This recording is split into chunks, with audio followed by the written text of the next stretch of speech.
mi ero augurato l'anno scorso, se vi ricordate, che fosse l'anno del Veneto, con la vittoria dello scudetto della Reyer e il ritorno in Serie A, per poi vivere questo derby, ed è andata così e sono molto contento che possiamo giocarci.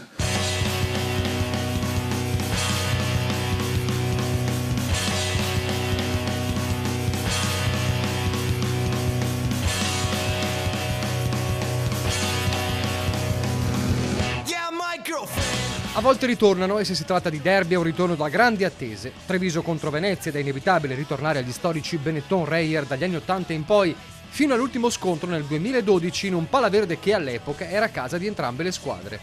Era un momento particolare, Treviso si avviava all'addio dei Benetton, Venezia dopo anni bui si stava trasformando nella realtà che poi ha portato a 2 scudetti.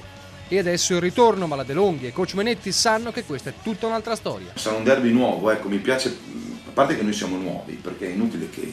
Cioè noi ci teniamo molto a questa nostra identità nuova, il fatto che siamo qualcosa veramente di diverso da quello che era, ma non per dire no, ma gli altri avevano i soldi, noi abbiamo più soldi, meno... no. Però TVB credo che sia nato con una sua identità ben precisa, con una sua empatia ben precisa con l'ambiente, con il pubblico. Mi piace pensare che sia un derby completamente nuovo. Venezia reduce dalla vittoria schiacciante su Cantù e poi in Europa, Treviso invece dall'occasione persa contro la Fortitudo. Ancora fuori Imbrò e Alviti, Menetti chiede i suoi intensità e carattere per 40 minuti contro i campioni d'Italia. Hanno un mix tra giocatori, staff e società che è stato nettamente il più vincente degli ultimi 5 anni.